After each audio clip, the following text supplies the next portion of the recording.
Hayigson, maayong adlaw o maayong gabi.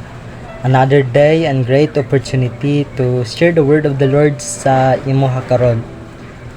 I know kanang gusto lang nako ka-encourage through this video. It because mao kini ang tumong nako mag-share sa pulong sa Ginoo to encourage you kung unsa jud ka importansya ang pulong sa Ginoo sa matugusa sa atong kinabuhi. The Bible says found in Philippians chapter 1 verse 21, ana siya, kay alang kanako ang kinabuhi mao si Kristo ug ang kamatayon maghatag og dugang nga kabulahanan. Mao kini ang gisulat ni Apostle Paul, the book of Philippians. Mao kini ang gisulat niya. Ang passages niini nagahiskot about sa kanang ang pagkinabuhi alang kang Kristo. Ibig sabihin, ang kini nga passages ginahikayat niya as a mga follower of Christ nga ang pagkinabuhi nato para kay Kristo. And sa verse 21, mo kini ang giingon niya, gisulat ni Paul ana siya, kaya alang kanako ang kinabuhi mao si Kristo ug ang kamatayon maghatag og dugang nga kabulahanan.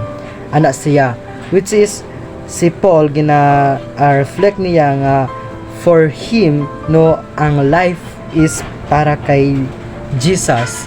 For him or para kang Paul, ang life is para kay Jesus ug ang kanang kamatayon ana siya diri magahatag og dugang nga kabulahanan. Kini nga verses dako kayo siya kanang meaning sa atong kinabuhi. Meaningful kayo siya it because to encourages us kung unsa jud kanang kaimportansya ang pagsunod sa Ginoo, kung unsa jud ang kanang benefits ang mosunod sa Ginoo. Remember this word, kung i-apply nato kini sa atong kinabuhi. Our life is for him or for kay Jesus, para kay Jesus ang atong kinabuhi. And kung mamatay ta, ang atong life is unsa ang maangkon nato, ang atong life is makabaton ug kanang kabulahanan. That's why brothers and sisters, kini nga verses ginahikayat niya nga dili ta mag-worry sa atong kinabuhi. We know nga daghan kayo tag mga burden in life, mga struggle in life, challenges nga ginaatubang, mga struggle nga maglisod-lisod ta. And the Bible says gina-encourage ta niya nga dili ta mag-uol, it because naa ang Ginoo. And these verses ginahikayat ta niya nga dapat in our life is abudan siya sa atoa ang pag-serve sa Ginoo. It because if mamatay ta diri sa kalibutan, ang atong maangkon is kabulahanan. It because we serve the Lord and our life is for Jesus. Kini nga kinabuhi nato para lang ni kay Jesus.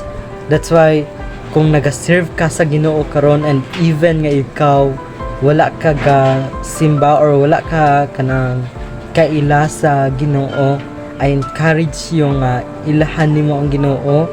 You must go to church it because mo kini ang importante para mailahan nimo deeper kung kinsa si Jesus and also kung kinsa ang Ginoo sa imong kinabuhi.